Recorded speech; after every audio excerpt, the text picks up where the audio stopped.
आज की जो कहानी मैं आपको सुनाने जा रहा हूँ, इस कहानी को सुनने के बाद हो सकता है कुछ फिल्में आपके जहन के आगे घूमने लगे। ये वो कहानी है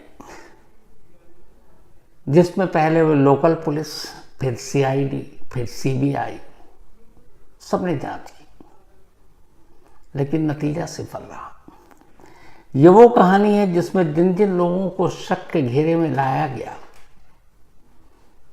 वो सारे इतने बड़े लोग थे कि एक कोर्ट से दूसरे कोर्ट में स्टे लेते और फिर नौबत यह आ गई कि अभी लास्ट 2023 में ये तमाम बड़े लोग अदालत में पहुंचते हैं और अदालत एक फैसला देती है, और वो ये कि इस केस का जब जब आप जिक्र करेंगे इन लोगों के आप नाम नहीं लेंगे।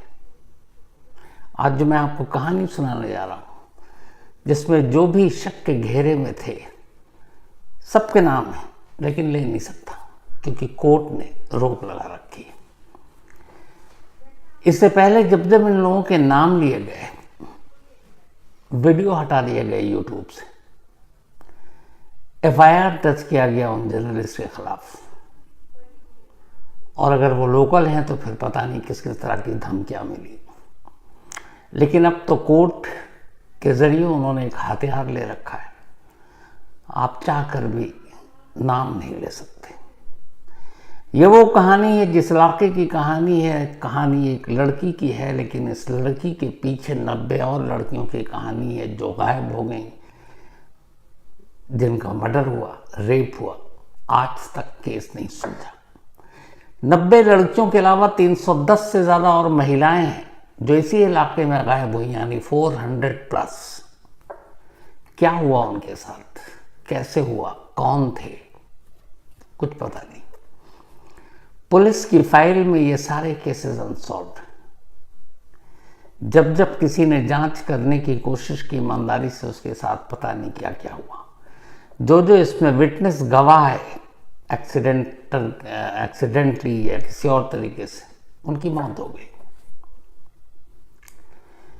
क्योंकि इस पूरी कहानी के पीछे जिन लोगों का नाम शक के घेरे में है, जमींदार वो, उस इलाके के सबसे बड़े टेंपल के ट्रस्टी वो, स्कूल उनके, कॉलेज उनके, अस्पताल उनके, पॉलिटिकल सपोर्ट उनके पास, पैसा बेइंतहा बेशुमार, और इन सब वजह से कानून एक तरह से घुटने टेक देता है।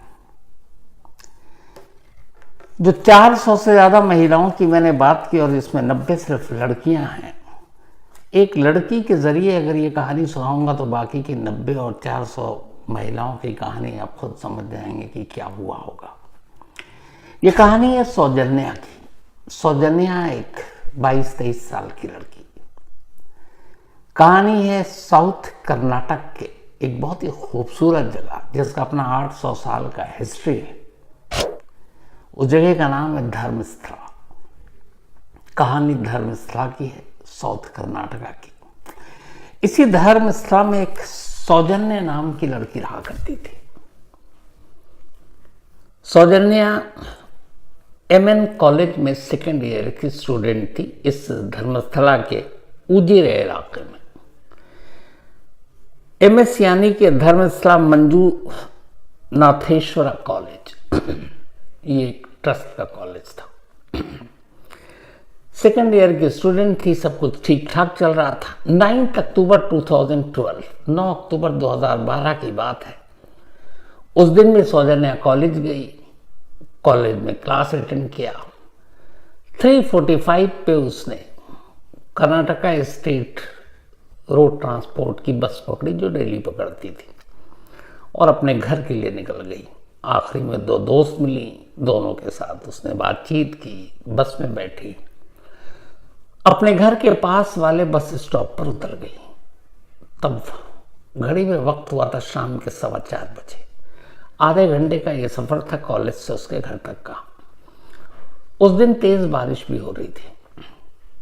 घर उतरती है बस से, जब उतरती है तभी उसके अंकल और आंटी जीप में वहां से गुजर रहे थे। वो उन दोनों को वेव करती है, दोनों हाथ हिलाते हैं, देखते हैं, मुस्कुराते हैं और गाड़ी आगे बढ़ जाती है। अब इसके बाद सौजन्या अपने घर की तरफ, वहां से उसके घर की दूरी 3 मिनट की थी, लेकिन सौजन्या फिर उसके बाद कभी घर नहीं पहुंची, वो गायब हो गई। शाम 7 बजे तक घर वालों ने इंतजार किया, शायद किसी दोस्त के यहाँ रुक गई होगी कुछ और इससे ज़्यादा कभी उसने देर नहीं की थी। जब 7 बज गए घर वालों को फिक्र हुई, आस पड़ोस में पूछा, दोस्तों से पूछा, फिर पूरा मोहल्ला इकट्ठा हो गया। 200-300 लोग ढूंढने के लिए निकल पड़े सौजन्या को। सौजन्या कहीं नहीं मिली। बड़ी मुश्किल से ये लोग फिर जब रात हुई पुलिस स्टेशन पहुंचे, बेलठांगड़ी पुलिस स्टेशन है, क्योंकि ये कहानी भी वहीं से जन्म लेती है। बेलठांगड़ी पुलिस वाले ने कहा कि रिपोर्ट तो लिख लेते हैं हम आपकी बेटी की गुमशुदगी की, लेकिन तलाश तब करेंगे जब वो सुबह तक घर नहीं आएगी, यानी रात को तलाश नहीं करेंगे। रात से सुबह हो गई, लेकिन सौजन्या घर नहीं लौटी। अब धीरे धीरे सौजन्या की गुमशुदगी की खबर पूरे इलाके में, और वो इलाके में सब भाईचारगी के साथ मिलजुल कर रहते थे। ढूंढ रहे हैं इधर उधर, आसपास के जंगलों में ढूंढ लिया, कहीं नहीं मिला। लेकिन दोपहर होते होते अचानक कुछ लोगों की नज़र सौजन्या के घर से मुश्किल से 300 मीटर की दूरी पर एक जंगल झाड़ी, वहां एक लाश थी। लाश एक पेड़ से बंधी हुई थी और सौजन्या के जो शॉल था, उसी शॉल के जरिए उसको बांधा गया था पेड़ से। जैसी देखा, हंगामा मचा, पूरे इलाके को पता चला। 3 से 4 हजार लोगों की भीड़ अगले कुछ मिनटों में उस पेड़ के नीचे थी। लाश की हालत यूं थी कि शॉल से लाश, दोनों हाथ उसके पेड़ से बंधे हुए थे, नीचे के कपड़े गायब थे, जिस्म पर जगह जगह चोट खरोच के निशान। प्राइवेट पार्ट्स पर, चूंकि बारिश हुई थी, तमाम मिट्टी का एक तरह से लेप लगा दिया गया था। पुलिस पहुंचती है। पुलिस जब वहां पहुंची तो करीब 3-4 हजार लोगों की तो भीड़ वैसी ही, तो आप समझ लीजिए कि क्राइम सीन का क्या हाल हुआ होगा। पुलिस लाश उठाती है, भेज देती है, आसपास में और चीजें देखती है। लापरवाही का आलम देखिए कि उसी लाश के करीब सौजन्या का बैग और बुक, किताबें पड़ी थी। पुलिस बैग तो ले गई, किताबें वहीं छोड़ दी। वीडियोग्राफी नहीं की क्राइम सीन की, फिंगरप्रिंट्स, फॉरेंसिक एक्सपर्ट्स, किसी को नहीं बुलाया। और सबसे हैरानी की बात यह थी कि इस पूरे इलाके में रात भर बारिश हुई। जब सौजन्या नहीं लौटी तो रात को और सुबह गांव वाले जब ढूंढने निकले थे तो इस इलाके से भी ढूंढ कर गए थे। इस पेड़ के पास तब कुछ नहीं था, लेकिन दोपहर अचानक वहीं पे लाश मिलती है। और सबसे अजीब बात यह कि पूरा इलाका गीला, मिट्टी, रात भर बारिश हुई, लेकिन बैग और किताबें दोनों बिल्कुल सूखी हुई। यानी साफ था कि कत्ल कहीं और हुआ, बाद में लाकर लाश को यहाँ डंप किया गया। लेकिन पुलिस ने इन सारी चीज़ों का कोई ध्यान ही नहीं दिया। पुलिस उठाती है, इसके बाद पोस्टमार्टम के लिए भेज देती। इधर गांव में हंगामा, जिस तरीके से लाश लोगों ने देखा, उनका गुस्सा, अब विरोध प्रदर्शन शुरू हो गया। इधर सरकारी अस्पताल में लाश को भेजा गया। 10 अक्टूबर को सौजन्या का पोस्टमार्टम होता है। पोस्टमार्टम रिपोर्ट में आता है कि उसके साथ रेप हुआ और उसका मर्डर हुआ। पर कमाल देखिए, पोस्टमार्टम रिपोर्ट रोशनी में नहीं, लगभग अंधेरे में हुआ। डॉक्टरों ने पूरी रिपोर्ट भी ढंग से नहीं दी, और तो और जो विसरा होती है उसको, उसका सैंपल भी नहीं भेजा। बस यूं ही चलता हो पोस्टमार्टम, और कोई वीडियोग्राफी नहीं पोस्टमार्टम की। लोगों को पता चला और गुस्सा। इधर 9 को ये गायब हुई, 10 को मिली, उसके बाद पोस्टमार्टम हुआ। 11 अक्टूबर को इसी इलाके में एक बाहुबली की स्टैचू है, उस स्टैचू के पास एक सीढ़ी है, उस सीढ़ी पर एक शख्स बैठा हुआ था जिसका नाम है संतोष राव। ये किसी और इलाके का था, कुछ दिन पहले ही इस नए शहर में आया था, पर इसे कहीं नौकरी वोकरी मिली नहीं, तो ये रात इसी सीढ़ी पे गुजार लेता। जो मंदिर हैं, टेम्पल है, वहाँ जाकर खाना खा लेता। शाम करीब 5:30 बजे 11 नवंबर को उसी बाहुबली जो स्टैचू है उसके पास बैठा हुआ था। अचानक कुछ लोग आए, उन्होंने पूछा कि तुम यहाँ क्यों बैठे हो। उनका कहना वो भागने लगा। उन्होंने उसे पकड़ा और पकड़ने के बाद पीटा। पीटने के बाद ले गए बेलथांगड़ी पुलिस स्टेशन और कहा कि यही है सौजन्या का कातिल। पुलिस ने भी पकड़ा, फिर पुलिस ने उससे पूछताछ की। अगले दिन 12 अक्टूबर को पुलिस ने ऐलान कर दिया कि सौजन्या का बलात्कारी और कातिल उन्होंने पकड़ लिया, केस सुलझा दिया और वो बंदा है संतोष राव। इसके बाद उसी दिन उसी जगह जहाँ क्राइम सीन था वहाँ से 100 मीटर की दूरी पर संतोष राव को अपने साथ ले गए और जो अंडरगारमेंट्स थे सौजन्या के वो उन्होंने उसकी बरामदगी दिखाई। फिर उन्होंने कहा कि संतोष राव ने भी कन्फेस कर लिया। संतोष राव का फिर मेडिकल हुआ। संतोष राव को इतना पीटा गया था कि उसके जिस्म पर 17 जगह निशान थे। उसके जिस्म पर खरोचने के भी निशान थे। पुलिस ने बताया कि जब सौजन्या का ये ज़बरदस्ती करने की कोशिश कर रहा था, सौजन्या खुद से बचाने के लिए इसके जिस्म पर नाखून से उसने अपने आप को बचाने के दौरान घायल किया था। अब इत्तेफाक से संतोष राव को जिन लोगों ने सीढ़ी से उठाकर पुलिस स्टेशन तक पहुंचाया था, जब उन लोगों की सच्चाई सामने आई तो पूरा गांव और सौजन्या का परिवार इस बात को मानने के लिए तैयार ही नहीं हुआ कि संतोष राव ही सौजन्या का कातिल या रेपिस्ट है। उसकी वजह थी जिन 3 लोगों ने खास तौर पर संतोष राव को पकड़कर पुलिस के हवाले किया, वो तीनों उसी इलाके के, उसी टेम्पल के, उसी ट्रस्ट के, उसी जमींदार के अपने सगे नेफ्यू, रिश्तेदार, उसके खास दोस्त थे। इनमें से 2 तो उसी टेम्पल में, एक तो मुलाजिम था और एक के पिता वहां मुलाजिम थे। और सारा शक जिन जमींदार घराने की तरफ जा रहा था, ये तीनों उनसे जुड़े हुए थे। बाकी का छोड़िए, घर वाले भी सौजन्या के मानने को अब तैयार नहीं हुए। इस दौरान हंगामा तब और हुआ जब उन्होंने दिखाया कि सौजन्या का अंडरगारमेंट संतोष राव की निशानदेही पर जंगल से बरामद हुआ। तब मां सामने आई। उन्होंने कहा कि 11 अक्टूबर को संतोष को पकड़ा था। 11 अक्टूबर की रात को पुलिस वाले आए, बेलथांगड़ी पुलिस से, और उन्होंने सौजन्या की मां से पूछा कि जब सौजन्या गायब हुई थी तब उसने क्या क्या कपड़े पहने।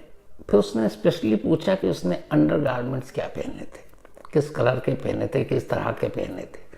उसकी मां ने बताया और उसको कुछ अंडरगारमेंट्स भी दिखाया। उनमें से पुलिस वाले ने एक उठाया और कहा कि मैं ये मिलाने के लिए इसको अपने साथ ले जा रहा हूं। सौजन्या के कत्ल और रेप के बाद 2 दिन बाद पुलिस उसके घर से उसकी मां से एक अंडरगारमेंट्स लेती है, संतोष को अपने साथ जंगल ले जाती है और वही अंडरगारमेंट्स उसकी निशानदेही पर बरामदगी के तौर पर दिखा देती है, जो उसकी मां ने खुद स्टेटमेंट दिया। अब पुलिस की कहानी पे कोई यकीन करने को तैयार नहीं। इधर अचानक अब रिपोर्ट आनी शुरू होती है। पोस्टमार्टम रिपोर्ट जो आई और फिर जब मेडिकल हुआ संतोष का और संतोष की जब फॉरेंसिक सारी रिपोर्ट आई तो पता चला कि सौजन्या के नाखून में जो ब्लड, जो स्किन के टुकड़े, जो मट्टी थे, उनमें से एक भी चीज संतोष से नहीं जोड़ा था। संतोष के जो जख्म के निशान थे, जो उसको खरोचा गया था, उसमें एक भी डीएनए सौजन्य से नहीं मिल रहा था।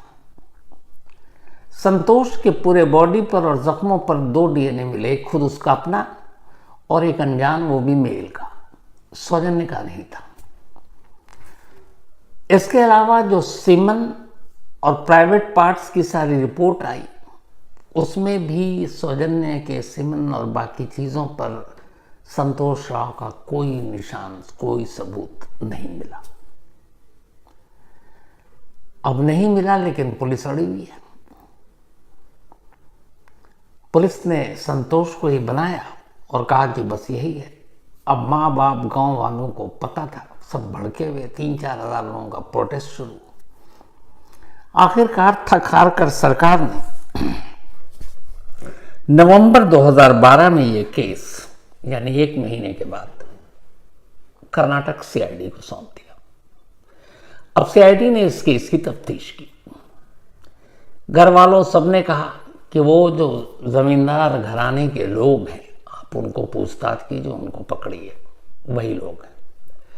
सीआईडी ने उनसे पूछताछ की और पूछताछ करने के बाद छोड़ दिया। लोगों का गुस्सा और भड़का। अब धीरे धीरे सीआईडी ने कोर्ट में ये कहा कि हमने पूरी तफ्तीश की और जो लोकल पुलिस, बेलथांगड़ी पुलिस ने जो तफ्तीश की थी वही सही है। संतोष राय ही इसमें अक्यूज्ड है और कोई नहीं है। बल्कि उल्टा ये किया कि उन्होंने कहा कि नहीं, जो नाम आ रहे हैं आप उनसे पूछताछ कीजिए, वो सारे उस बड़े जमींदार पावरफुल घराने के जो लोग थे और उनमें एक रिलेटिव उनका। सीआईडी ने उल्टा केस यूं पलटा कि कोर्ट में एक दिन गए और उन्होंने कहा कि जिस जमींदार घराने के खास लड़के का नाम लिया जा रहा है, 9 अक्टूबर 2012 को वो धर्मस्थला में था ही नहीं, वो विदेश गया हुआ था और बाकायदा पासपोर्ट, टिकट, वीज़ा प्रूफ के तौर पर भी पेश कर दिए गए। बाकी जो 3 लोग थे, उस रिश्तेदार के दोस्त, उन तीनों के बारे में सीआईडी ने कहा कि ये तीनों भी 9 अक्टूबर को धर्मस्थला में मौजूद नहीं थे, बल्कि इनका लोकेशन धर्मस्थला से दूर दूसरे शहर में था। जब क्रॉस चेक करके पूछा गया कि इसके क्या सबूत हैं, कमाल देखिए कि लोकल पुलिस ने इन चारों का call detail record mobile tower से कभी ढूंढा ही नहीं, पेश ही नहीं किया अदालत में, न सीआईडी को सौंपा। जबकि आसानी से पता चल सकता था कि इनकी मौजूदगी उस दिन कहाँ थी, सिर्फ उनके मोबाइल के कॉल डिटेल रिकॉर्ड से। लेकिन पुलिस ने उसकी जांच ही नहीं की। जब ये बात पता चली तो लोगों का गुस्सा फिर भड़का। अब लोग सीआईडी के खिलाफ हो गए। सरकार इधर कर्नाटक की उन तक दबाव पहुंचा, यहाँ तक कि इस जमींदार घराने को प्रेस कॉन्फ्रेंस करनी पड़ी। और फिर आखिरकार लोगों के गुस्से को देखते हुए 1 साल बाद नवंबर 2013 में ये केस सीबीआई को सौंप दिया गया। अब ये केस सीबीआई को सौंपा जाता है। इधर होता ये है कि घर वाले अब कहते हैं कि सिर्फ संतोष राव अभी तक इसमें अक्यूज्ड है, जो बाकी के लोग हैं उनको भी अक्यूज बनाया गया, और इस अर्जी के साथ वो सेशन कोर्ट में पहुंच जाते हैं। सेशन कोर्ट में जब वो पहुंचते हैं तो सेशन कोर्ट बाकायदा एक ऑर्डर पास करती है और कहती है कि इन तीनों को भी को अक्यूज बनाया जाए, जिसके बारे में घर वाले लगातार सवाल उठा रहे थे।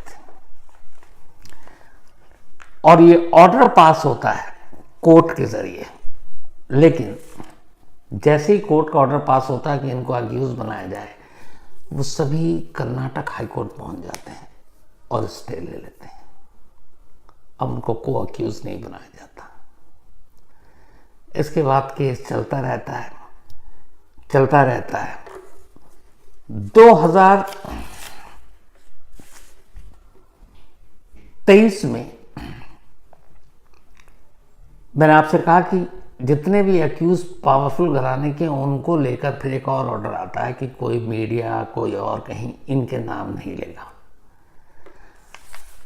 तो उनके नाम भी लिए जाने बंद होने लगे। इधर संतोष राव इकलौता, उसके खिलाफ मुकदमा चलता रहा। लोकल पुलिस सीआईडी के बाद अब सीबीआई के पास था। 26 अक्टूबर 2017 को सीबीआई ने कोर्ट में चार्जशीट दाखिल की और चार्जशीट दाखिल करने के बाद सिर्फ एक अक्यूज बनाया, संतोष राव को। कोर्ट में इसके बाद अब मुकदमा चला। कोर्ट में परतें खुलनी शुरू हुई। जिस जगह पर 9 अक्टूबर 2012 को सौजन्या बस स्टॉप से उतरी थी, उसके ठीक पास एक दवाखाना था, मेडिकल स्टोर। वहां पे एक सीसीटीवी कैमरा लगा था। जिस बस स्टॉप पर उतरी थी, वहां पर एक 360 डिग्री सीसीटीवी कैमरा लगा था। इन पूरे बरसों में लोकल पुलिस, फिर सीआईडी, फिर सीबीआई, कभी किसी ने उस सीसीटीवी आई के फुटेज को देखने या खंगालने की कोशिश ही नहीं की। अगर वो सीसीटीवी फुटेज हाथ आता तो ये पता चलता कि बस स्टॉप पर उतरने के बाद उसके आगे पीछे कौन था। इस दौरान में 2 लड़कियों की गवाही हुई शुरू में, जो उन्होंने पुलिस को दी और सीआईडी को। दोनों उसकी क्लासमेट थी सौजन्या की। उनमें से एक ने कहा कि जब वो बस स्टॉप पर उतरी, सौजन्या अपने रास्ते पर, वो अपने रास्ते पर, तो उसने 2 लड़कों को देखा था मोटरसाइकिल पर। एक कह रहा था नहीं, ये जगह सेफ नहीं है, यहाँ खुला है और बारिश भी हो रही है, कहीं और ट्राई करेंगे।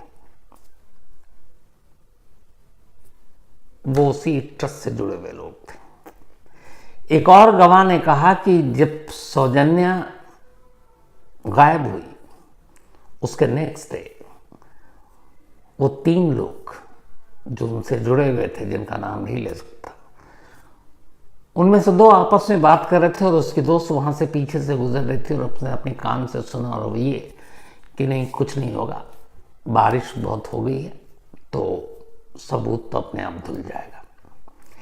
ये नाम थे गवाहों के दोनों, पर इनकी गवाही कभी कोर्ट के सामने कराई ही नहीं गई। एक और गवाह था जिसने सुसाइड कर लिया।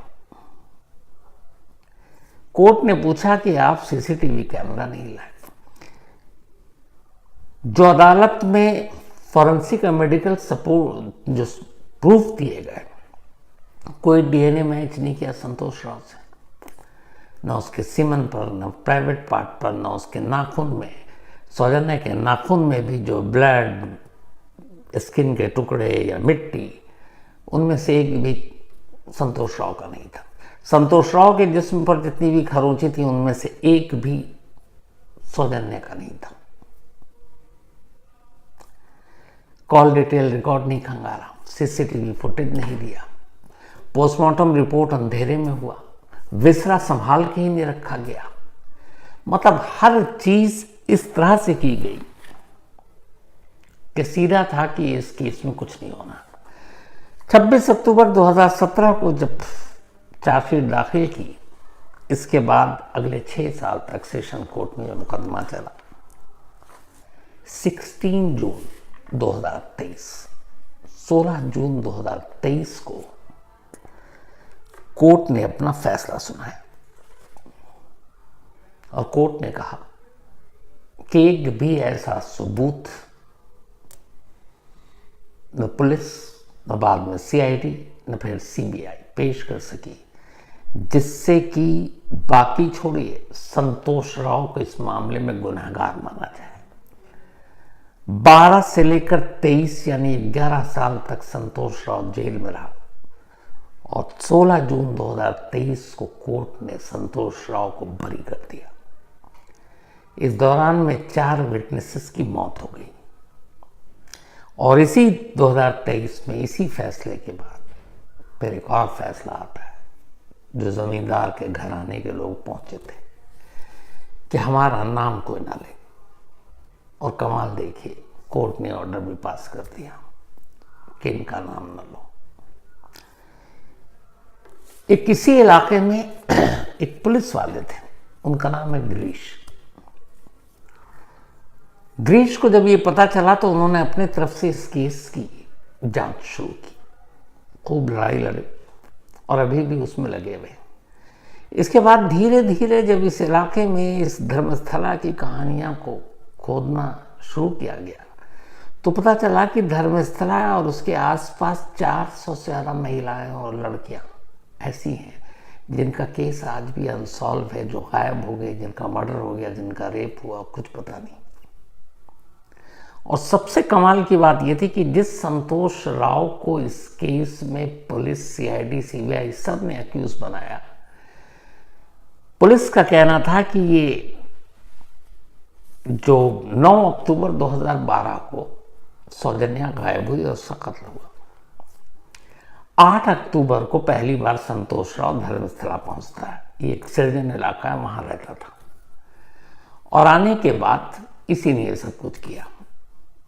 अब यहां एक और भी आप चौंक जाएंगे, इस अक्टूबर से ठीक 1 महीने पहले सितंबर में इसी धर्मस्थला में एक लेडी का और रेप होता और मर्डर होता है। और उस केस में भी पुलिस ने बाकायदा अपने पेपर पर रिकॉर्ड है संतोष राव को एक्यूज बनाया और पुलिस ने एक ही थाना, एक ही पुलिस और 2 रिपोर्ट उसमें लिखती है कि संतोष राव बाहर से धर्मस्थला 20 सितंबर को आया था, 20 सितंबर 2012। सौजन्या के केस में वो वही पुलिस लिखती है कि संतोष राव धर्मस्थला में 8 अक्टूबर 2012 को आया था। यानी एक पुलिस 2 रिपोर्ट। एक रिपोर्ट में पुलिस कह रही है, पुराने केस में उसको फंसाना था कि वो 20 सितंबर 2012 को शहर में आया पहली बार। सौजन्या की रिपोर्ट में कहती है कि वो मर्डर से एक दिन पहले 8 अक्टूबर को पहली बार शहर में आया और ये दस्तावेज है। उन 90 लड़कियों का क्या हुआ, ये जमींदार घराने का नाम क्यों नहीं, और आखिर क्या है इसके बैकग्राउंड की कहानी 800 साल पुरानी। ये टेम्पल, ये ट्रस्ट, ये जमींदार, ये पैसा, ये पावर और ये इतने सारे लोग जो गायब हो, जिनमें से किसी का सच पता नहीं, सब फाइलों में बिठा दिए गए। इस सौजन्या की एक कहानी से आप समझ सकते हैं। लेकिन मैं इस पर बाकी अभी रिसर्च कर रहा हूँ, जैसे इस टेम्पल, जमींदार और बाकी 490 खासतौर पर लड़कियों की जितनी भी कहानियाँ, जैसे ही उसके बारे में बाकी कुछ पता चलेगा एक अलग से आपको वो स्टोरी सुनाऊंगा। लेकिन आप सोचिए, हमारे देश में आज इस धर्मस्थला जैसी जगहों पर आज के दौर में जब इतना सब कुछ मुहैया हमारे पास, टेक्नोलॉजी से लेके सब इन्वेस्टिगेशन के लिए, और ये बहुत बाबा आदम के ज़माने की बात नहीं है, 2012 की बात है सिर्फ सौजन्या का। और उससे 1 महीने पहले इसी जगह पर एक और महिला का रेप और कत्ल हुआ था। हर केस पुलिस अंधे कुएं की तरफ ले जाती है। और ऊपर से कमाल कोर्ट का देखिए कि इन सारी चीज़ों को सामने लाने की बजाय ये होता है कि भैया जो जो इसमें शक के दायरे में, आप उनका नाम नहीं ले सकते। क्या कहिएगा? तो इसके बारे में और जो मैंने बताया कि बाकी 490 लड़कियां, इस टेम्पल, इसकी हिस्ट्री, इसका इतिहास, इसके पैसे और वो लड़ाई किस चीज़ के लिए है, वो लालच या ताकत क्या है, जैसी कंप्लीट होता है डिटेल में आपको सुनाऊंगा। तो कहानी में आज इतना ही।